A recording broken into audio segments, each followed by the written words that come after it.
Today's video lecture looks at Hume's account of impressions and ideas. We will see a certain amount of harmony between Hume and Locke in their conception of simple and complex ideas as a reflection or representation of direct sensory experience.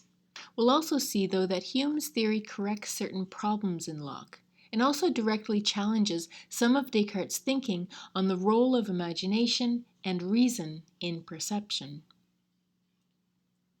In the last video, we looked at two philosophers with a direct realist approach to perception. Both Berkeley and Reid sought to eliminate the need for mental representations as a mediator between the mind and the objects themselves. Berkeley and Reid, even though they had very different theories of perception, at least agreed that the major problem with representationalism is, at least on their account, that it leads to skepticism.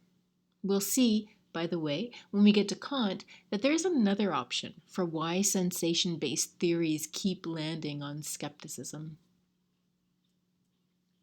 But for both Reid and Berkeley, the argument is that any representationalist theory of perception is inherently skeptical, because theories that try to connect a non-physical mind to a physical world through some kind of mental conversion, i.e., via mental representations of objects, inevitably has to conclude that we cannot really know about the objects of the world at all. All we can know about for sure are our own mental representations. Both Reid and Berkeley, therefore, argued for a more straightforward account of perception. They wanted to see a conceptual framework where the mind could directly connect with the objects without the need for some kind of mental conversion process that could translate physical data to non-physical thoughts. I ended that lecture with a defense of representationalism because, first, I wanted to make sure that we could all still be open to Hume and Kant's representationalist ideas. I also think that there are some significant issues in both Berkeley and Reid's theories. Berkeley, with his idealism, gives us a world view that denies material existence in a way that few find plausible. Reid, meanwhile, doesn't actually present us with a purely physicalist explanation of consciousness that might have allowed him to better defend his direct realist claims. Instead, Reid just defends a common-sense view that says that perception isn't that complicated. But just as Peter West hints at, it's not clear that he really solved the problem so much as just denied that it was there. Yes, the representationalist picture that Hume and Kant give us involves the question of how much we actually know of the world as it is in itself. But perhaps that is a legitimate conclusion to a careful theory of perception. Hume, though, is an admitted skeptic, and this could be a serious cause of concern.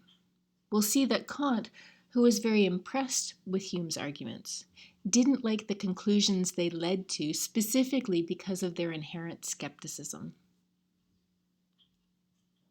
But before we get to that, there is much ground to cover on Hume's theory of perception and imagination, and so that is the focus of our lecture today.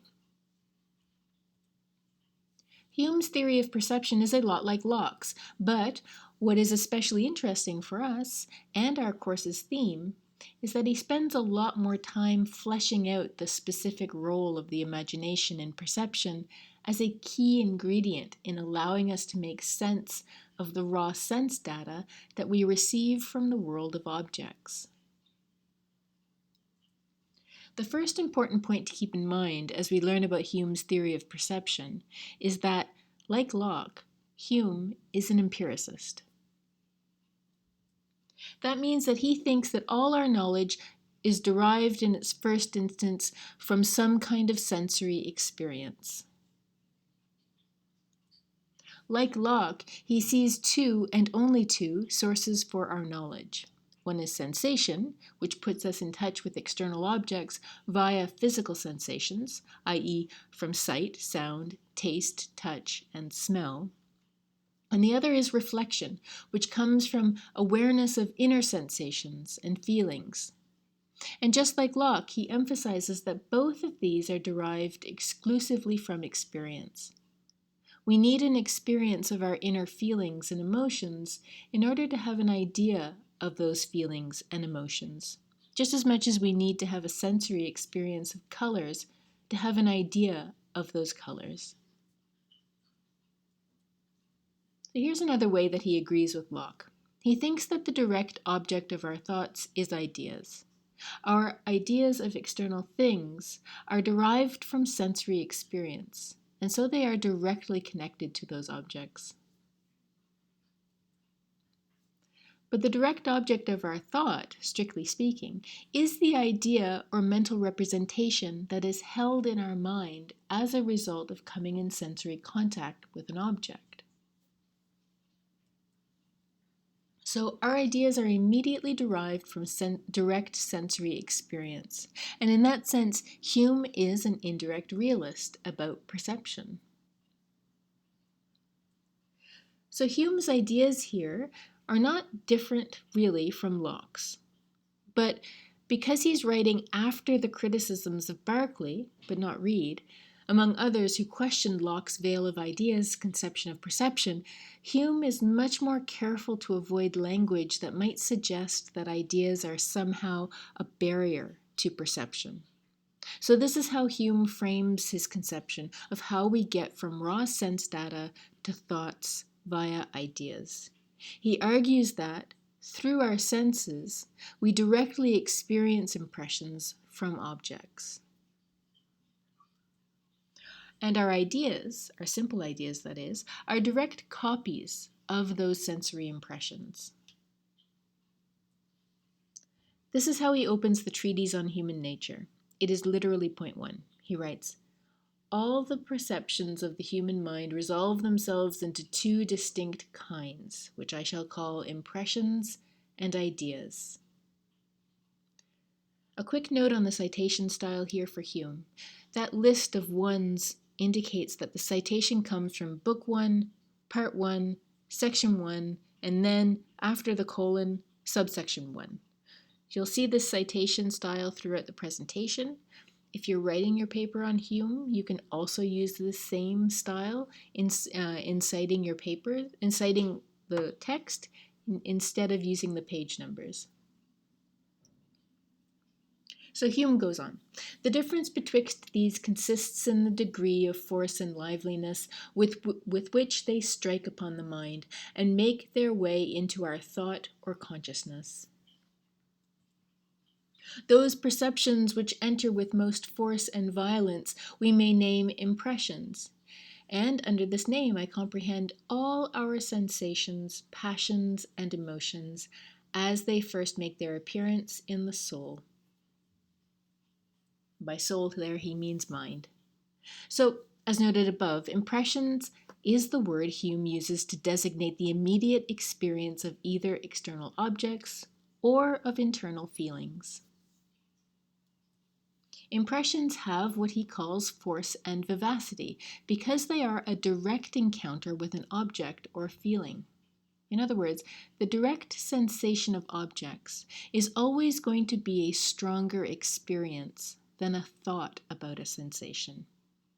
You can perhaps get a mental picture of what it's like to bite into a chili pepper, but that will never have the strength and force of an actual sensation of biting into the pepper. That directness of sensation is powerful. It lets you know something is really there. However, that kind of direct sensory contact doesn't properly constitute a mental engagement with the object. Hume is here making a distinction between the immediate experience of sensory data and the thought you have in your head about that sensory data. The former is an impression, and the latter is an idea. To think about an experience, we need a mental image, a representation in the mind that allows us to make sense of the sensory experience. In other words, the mental engagement with sensory data is not an impression, it's an idea. An impression is a kind of immediate raw feel. But an idea is when you have a mental registration of the what it is likeness of having that sensory experience.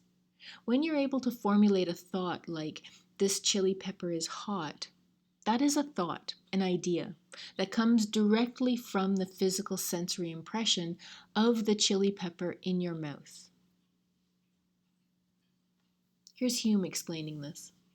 By ideas, I mean the faint images of these in thinking and reasoning, such as, for instance, are all the perceptions excited by the present discourse. It's a difference between thinking and feeling, which Hume thinks is a fairly obvious distinction to most of us. Hume's goal with this is to make a stronger connection between our ideas and the sensations that cause them. He's trying to avoid the veil of ideas conception in Locke that implied that ideas actually disconnect us from our direct experience of objects. Ideas in this sense do not take a greater conceptual place than sensation. Hume wants to emphasize that the direct sensory contact with objects is real and strong. But he also wants to emphasize that all our ideas are mental copies of those direct sensations, and it is those that we engage with once the direct contact is done. So this is the basic conception of the copy thesis. All our ideas, our simple ideas that is, which we will get to explaining in a second, are exact replicas of the impressions they derive from.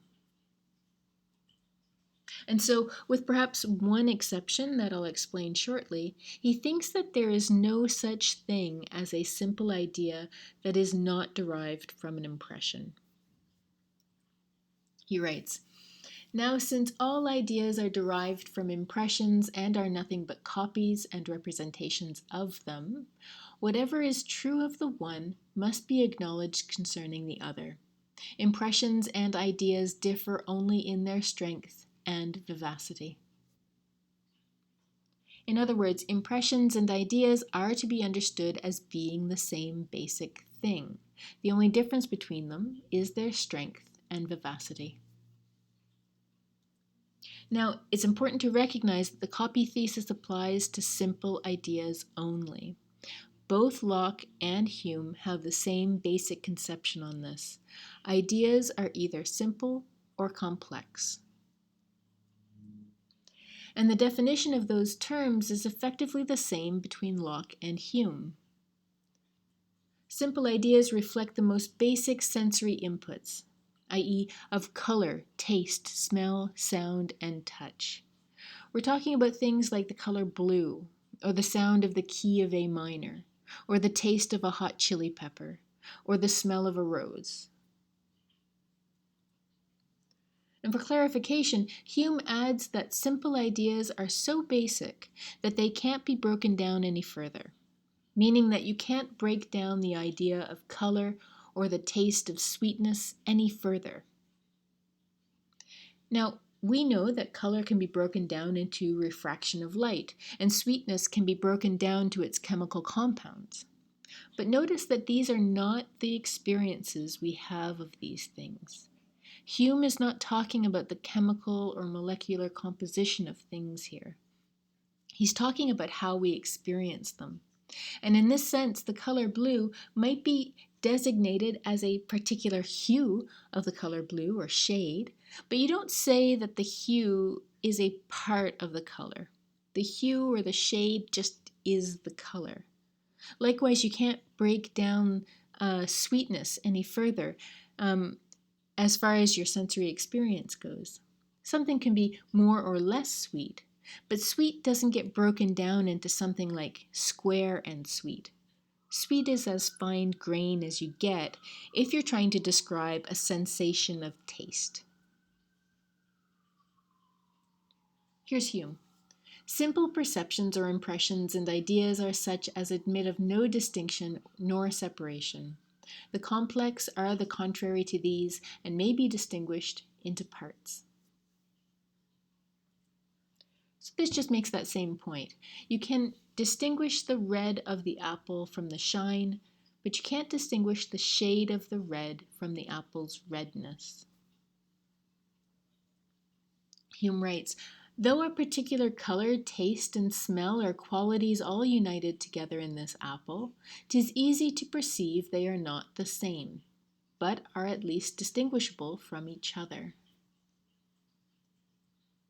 And this is what distinguishes a simple idea from a complex one. It's the same thought that Locke had. Red, tart, round are each simple ideas about this apple. Put them together, and you get a complex idea of the object as containing these multiple simple ideas all at once. So, to reiterate what I said earlier, it is specifically the simple ideas that are a copy of simple impressions. And this is called Hume's copy thesis. He argues that you can always connect a simple idea to a simple impression, and that these simple ideas are exact replicas of the original sensory experience. When we are thinking about the copy thesis, it's important to keep this in mind. Sometimes Hume gets accused of incoherence because he talks about ideas that we cannot experience, and this seems like it violates the copy thesis. But that's a confusion that comes from a misunderstanding about when the copy thesis applies and when it does not. Complex ideas, which are a combination of simple ideas, are not necessarily perfect copies of our experiences. But we'll get to that. So here's the specific explanation of the copy thesis according to Hume. He writes, an impression first strikes upon the senses and makes us perceive heat or cold, thirst or hunger, pleasure or pain of some kind or other. Of this impression there is a copy taken by the mind, which remains after the impression ceases, and this we call an idea. Hume insists that these simple impressions and simple ideas do not differ in their natures. They differ only as a matter of degree. So that means that there isn't a very great difference between the direct sensory experience of a color or taste and the idea that is a copy of it. Impressions and ideas have the same source. Impressions are still inside of us. They're still the way we experience the object. And in that sense, they are, we presume, a kind of idea, or at least a kind of inner experience. Being that they are directly connected to an immediate experience, though, they are very intense, very vivid. And just as any copy is less vivid than the original, the idea is less vivid, less strong than an impression. A thought is always going to be less intense than a direct sensory experience is. He writes, after the most accurate examination of which I am capable, I venture to affirm that the rule here holds without exception, and that every simple idea has a simple impression, which resembles it, and every simple impression a correspondent idea. That idea of red which we form in the dark, and that impression which strikes our eyes in the sunshine, differ only in degree, not in nature. We'll get the chance in the next video to really parse out the claims in Hume's copy thesis, but this citation I just read emphasizes again this point, that impressions and ideas are of the same nature. The difference between them is just that impressions are stronger. Like both Descartes and Locke, Hume argues that these simple ideas cannot be invented by the imagination. These ideas are too basic, too fundamental to be invented by us. The imagination uses these simple ideas, but it doesn't create them. Except in one possible case. Hume anticipates a possible objection to his argument that there are no simple ideas that do not come from an impression. He presents it himself before others can raise it. He concedes that it is quite possible that the mind can invent a shade of a color, even if the person hasn't seen that specific shade before in his or her life. He writes this: "Suppose there was a person to have enjoyed his sight for 30 years, and to have become perfectly well acquainted with the colors of all kinds, excepting one particular shade of blue, for instance, which it never has been his fortune to meet with. Let all the different shades of that color, except that single one, be plain, that he will perceive a blank where that shade is wanting. Now I ask, whether 'tis possible for him, from his own imagination, to supply this deficiency, and raise up to himself the idea of the particular shade? I believe there are few but will be of opinion that he can, and this may serve as a proof that the simple ideas are not always derived from the correspondent impressions, though the instance is so particular and singular that 'tis scarce worth our observing, and does not merit that for it alone we should alter our general maxim." That is the missing shade of blue case that is very often cited in Humean scholarship. We see that Hume anticipates this possible objection, but thinks that it's so specific and random that it doesn't really merit taking down the whole copy thesis theory on its account. We'll see in the next lecture, and through the Reckless reading, that some philosophers have disagreed with Hume on this. They think that this example is more significant than Hume argues that it is. But for today, I just want to lay the foundation about the copy thesis before we tear it to shreds in the next video. Being copies of course, means that ideas cannot precede impressions, meaning that you, of course, can't have a copy come before the original. And this is why Hume is an empiricist. It means that there is no such thing as an idea that you haven't had direct experience of first. All simple ideas are copies of impressions, and all impressions are a direct response to a sensation or inner feeling of something that is their cause. And since our complex ideas about objects in the world are a composite of simple ideas, it means that all our knowledge of things comes from experience. Hume makes this pretty sensible point. He writes, "We cannot form to ourselves a just idea of the taste of a pineapple without having actually tasted it." As I noted just now, we'll be looking very closely at the copy thesis in the next video. Reckless tries to pound out the most coherent explanation for Hume's view, but as we'll see, there is much about the copy thesis that fails under scrutiny, and as a result, a great many contemporary philosophers dismiss it. But we'll get to that. What is important for our purposes, at least today, is that the copy thesis is a fundamentally representationalist view of perception. It requires that our minds create copies of our sensory experiences, in other words, mental representations of objects, instead of just direct sensory engagement with the world. And just as with Locke's theory of perception, Hume is giving us an indirect realist account of how we know about the objects of sensation. He does want to say that we can know, for the most part that is, about the real nature of objects.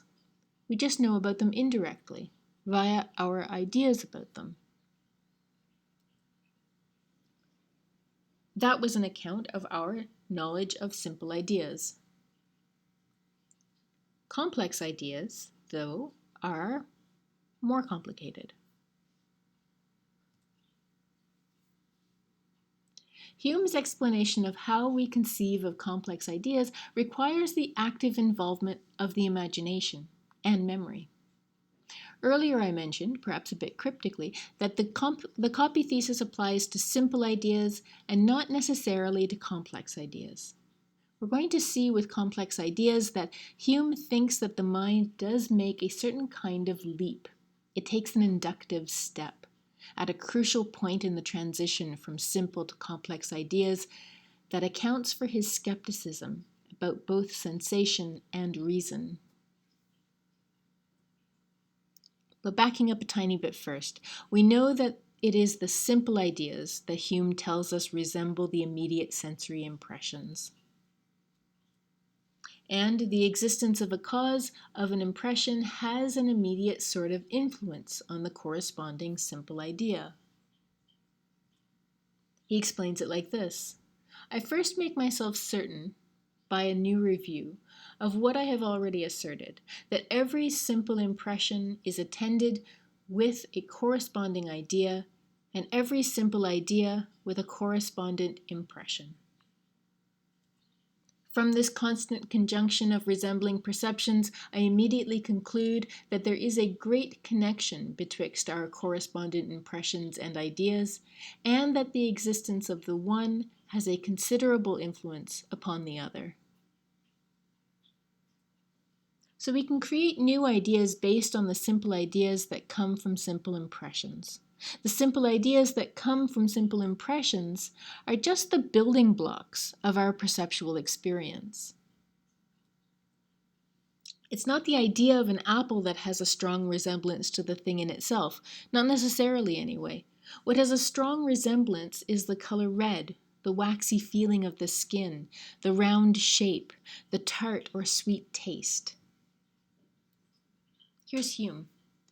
Ideas produce the images of themselves in new ideas, but as the first ideas are supposed to be derived from impressions, it still remains true that all our simple ideas proceed, either mediately or immediately, from their correspondent impressions. And again, this is like Locke. It's the most basic, simple ideas that most closely resemble the objects themselves. The mind then takes up those simple ideas. It retains and combines them to create more complex ideas. And that's why the apple is a complex idea. It's a combination of simple ideas.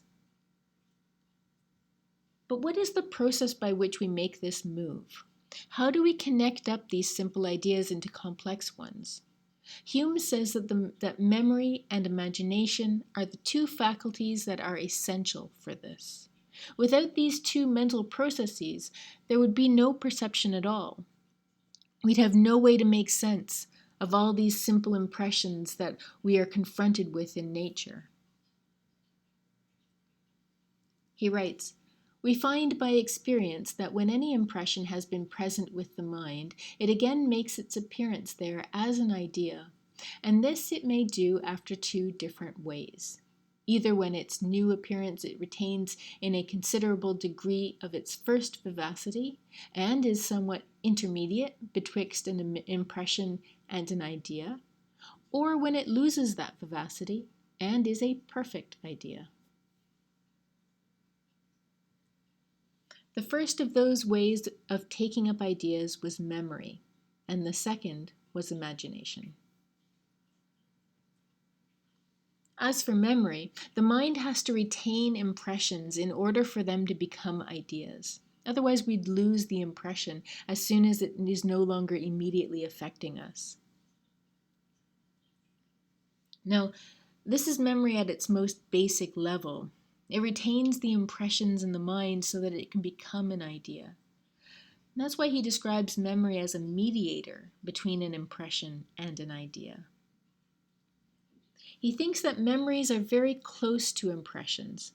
They're only slightly less vivid and forceful because they are directly connected to the impression. So memories are fainter, less vivid than a direct sensory experience, but they're more lively and forceful than ideas that are dreamed up by the imagination. But that doesn't mean that imagination is less important. Not at all. What the imagination does is take up and recombine simple ideas that it gets from the memory in order to create more complex ideas. You need the imagination to be able to compare and contrast, connect and alter simple ideas as a necessary step to creating complex ideas of things in space and time. It's the imagination that can call up an idea after the initial vivacity of the memory is gone. The imagination can get conceptual ideas like, for example, that roses have a strong smell, even if you can't quite get a true remembrance of what precisely that smell is like. And the imagination can combine a bunch of previous simple impressions to get truly conceptual ideas, like that of a perfect circle or a chiliagon.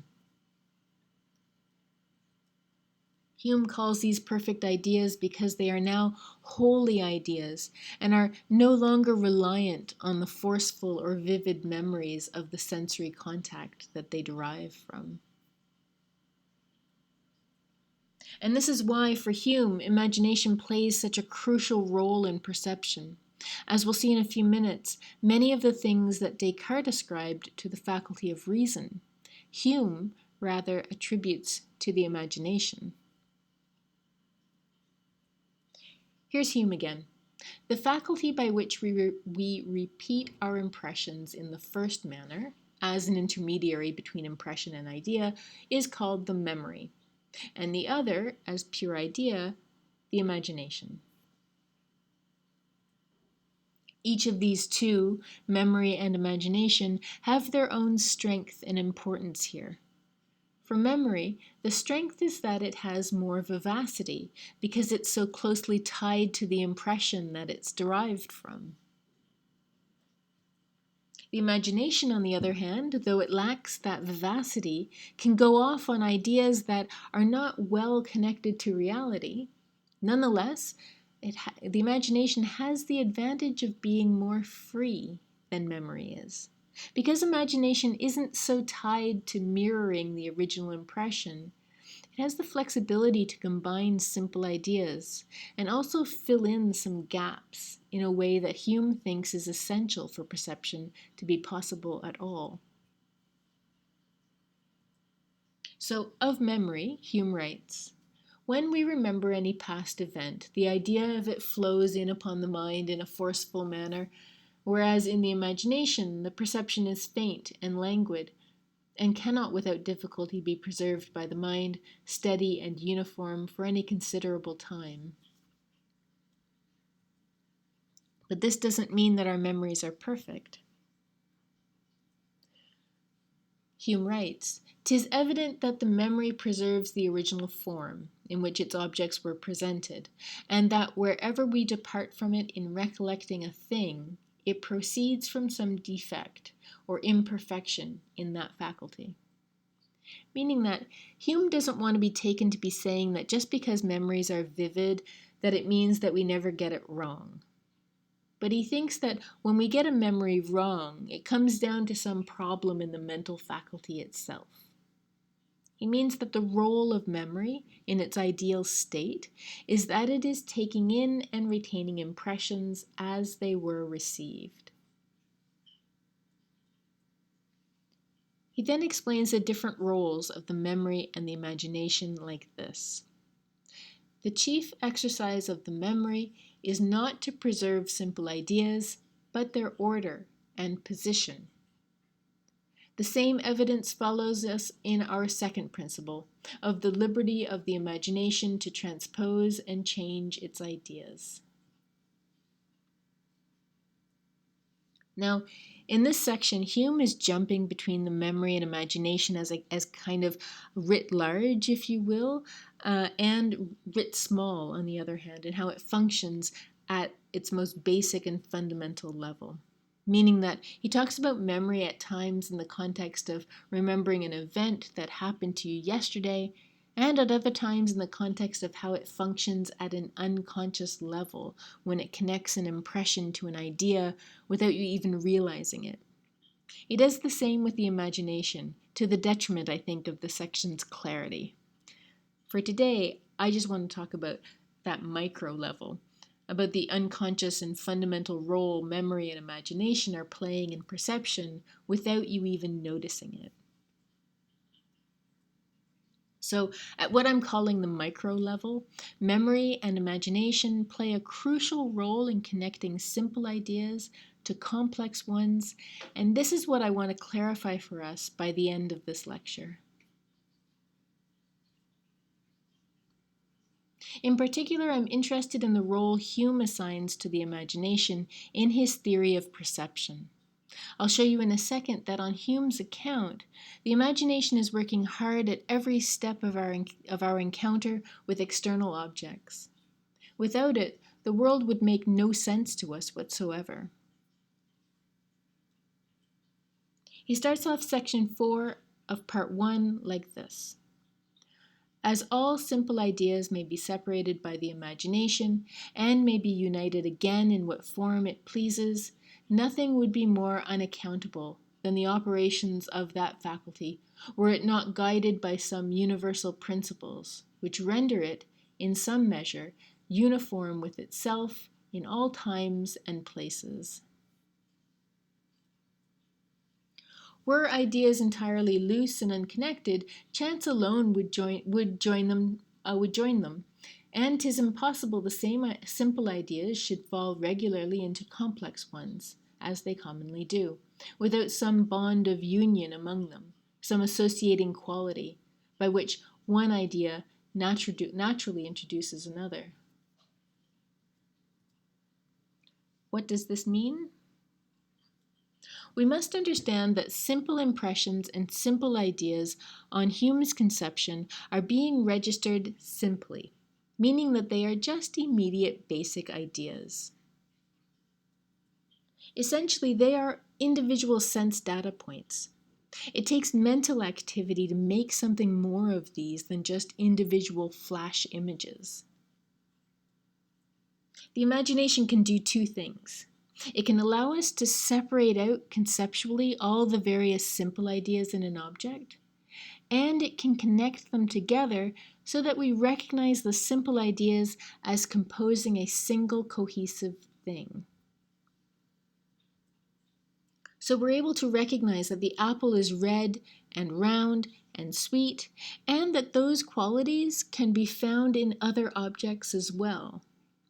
But the imagination can also associate those simple ideas together to recognize that all these qualities belong to one cohesive thing that persists in time and space. The imagination is what gives us this complex picture of an apple that is like other apples and yet is its own distinct thing. We don't have simple ideas of things like movement, space and time, persistence. These are not directly connected to an impression. These are complex ideas. In order to conceptualize things like persists in time and space and moves about without changing, we need the memory and, more importantly, the imagination. Without memory and imagination, there would be no way to connect simple ideas together. There would also be no way to recognize that the red belongs to the apple, or that the apple that was on top of the table is the same as the one that fell on the floor. The freedom of the imagination might have been such that it would connect ideas in any kind of willy-nilly way. If it did that, though, the world would make no sense. Instead, the imagination connects simple ideas in, Hume argues, very specific ways. 3 kinds of specific ways, to be exact. The imagination, note it's imagination, he says, and not memory, associates ideas in these 3 ways. 1, resemblance, 2, contiguity, and 3, cause and effect. If you have any prior exposure to Hume, you know that cause and effect is his big thing. It's the thing that he's most known for, at least outside of his theory of morality. And we'll cover it, but not so much today. It's too big.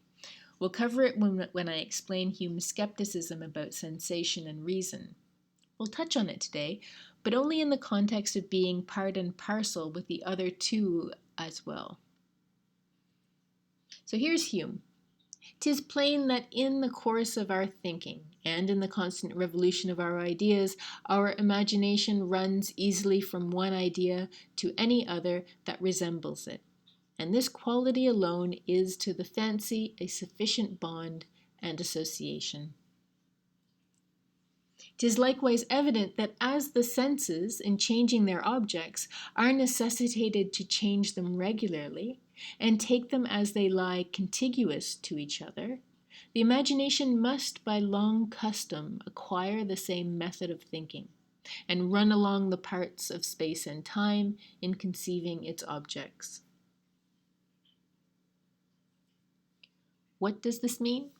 I'll explain it in contrast to Descartes and the wax example that you've all had a chance by now to examine closely. Hume's theory of perception and the association of ideas gives us a very different explanation than what Descartes is proposing about how we perceive the wax. Hume doesn't specifically give us an example of melting wax. I'm going to apply what he says about imagination to give us an alternate explanation of Descartes' wax example. Here's the thing.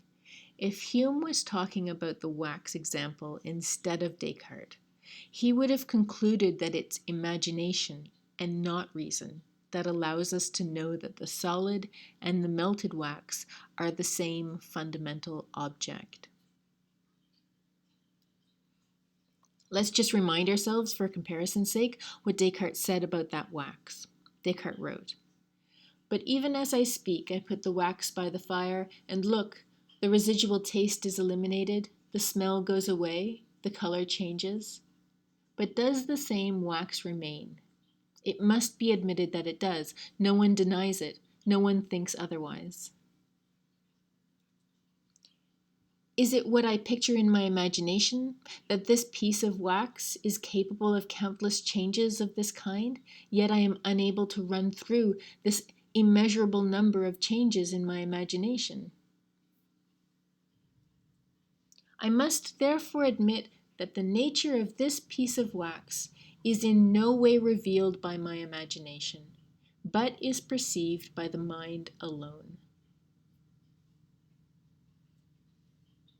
But this is not how Hume sees it. Here's Hume talking generally about how ideas are connected by the imagination according to resemblance, contiguity, and causality. He writes, "That we may understand the full extent of these relations, resemblance, contiguity, and cause and effect, we must consider that two objects are connected together in the imagination, not only when the one is immediately resembling, contiguous to, or the cause of the other, but also when there is interposed betwixt them a third object, which bears to both of them any of these relations." Of the three relations above mentioned, this of causation is the most extensive. Two objects may be considered as placed in this relation as well when one is the cause of any of the actions or motions of the other, as when the former is the cause of the existence of the latter. As for that action or motion is nothing but the object itself, considered in a certain light, and as the object continues the same in all its different situations, 'tis easy to imagine how such an influence of objects upon one another may connect them in the imagination. Okay, so let's apply that to the wax.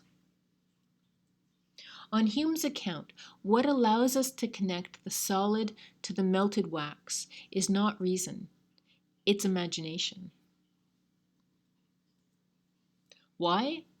Because it's the imagination, with the help of memory, that connects the various simple ideas associated with the impressions of the wax into a contiguous object, persisting in space and time, despite various changes.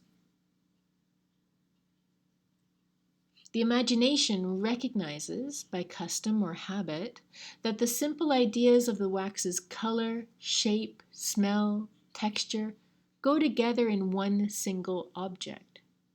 But it also recognizes the slight progressive changes of the wax, as the way the wax moves in space and time.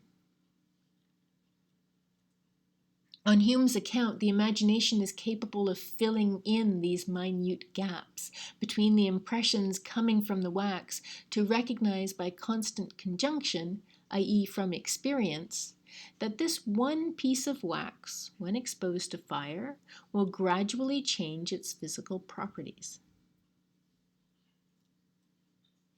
Remember that it is the memory's job to preserve the order and position of the various simple impressions and the ideas as we register them. That is how we can recognize change and movement. You need to have that unconscious level of memory retention, otherwise you'd never know that something is changing or moving position. But it is the imagination that connects the ideas and compares them to the registered memory, looking for resemblances, for what persists and what changes, and how A connects to B. And that's why you need memory and imagination together to recognize that one cohesive object persists through time, that it can move through space, and can take on minor or even major changes and still retain its identity. It's our imagination that's doing this work of looking for commonalities, connecting simple ideas together, and so on. And it is doing it all unconsciously. Here's a neat way to make this intuitive. What is it in this image, do you think, that's giving us an experience of movement? These are, of course, just a series of still images, but it looks like movement. People acting in ways that's like real life, more or less. Hume argues that it's the imagination that's doing this work. Our minds are connecting together ideas and filling in gaps as needed to connect the various ideas that resemble each other. In other words, it's not just simple memory. That alone wouldn't make it seem like a single object or a person moving in space and time. Memory just holds the original impression as it was registered, singly as a simple impression. The imagination, though, associates those impressions together on the basis of resemblance, contiguity, and causality. And the result is an appearance of continuity and movement. And thus, we experience movement even when there is no movement there at all. We also experience continuous people and objects, even though they are in fact separate individual images that are only connected, how? By their resemblance, which our minds pick up on unconsciously. Why? Because our minds are accustomed to experiencing the world in this way, as a series of gradual, minute changes that are held together in one object, moving in space and time.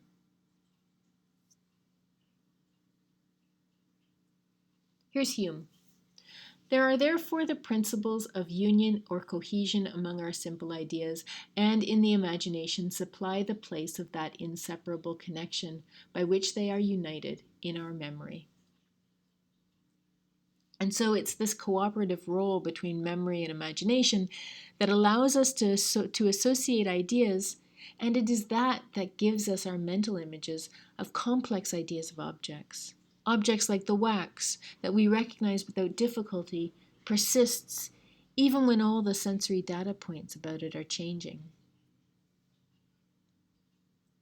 He writes, amongst the effects of this union or association of ideas, there are none more remarkable than those complex ideas, which are the common subjects of our thoughts and reasoning, and generally arise from some principle of union among simple ideas.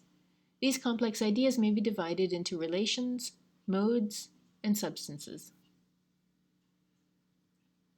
He mentioned substances there, and so I will end today's lecture on that point, since we spent a good amount of time on it when we covered Berkeley's critique of Locke.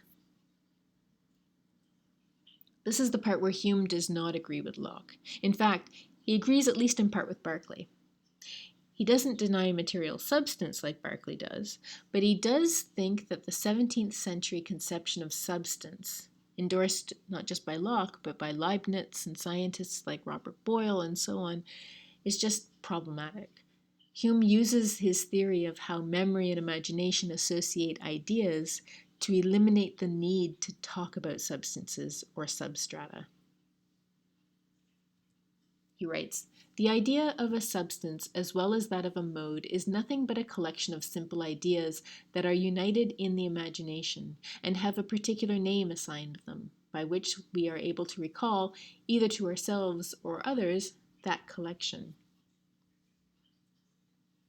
Hume agrees with Berkeley that there is little benefit to positing that objects have some underlying aspect to them that we're unable to know by sensation.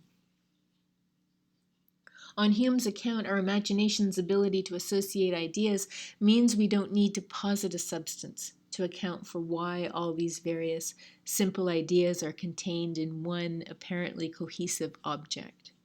For Hume, we simply attach all the various simple impressions together via association, along with any other new bits of information, together as a complex union of qualities in a single object.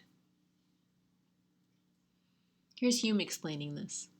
But the difference betwixt these ideas consists in this, that the particular qualities which form a substance are commonly referred to as to an unknown something, in which they are supposed to inhere.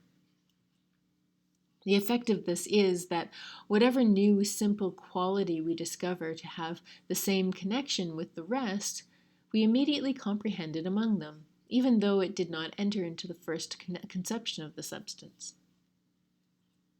Thus, our idea of gold may at first be a yellow color, weight, malleableness, fusibility, but upon the discovery of this dissolubility in aqua regis, we join that to the other qualities and suppose it to belong to the substance as much as if its idea had from the beginning made a part of the compound one.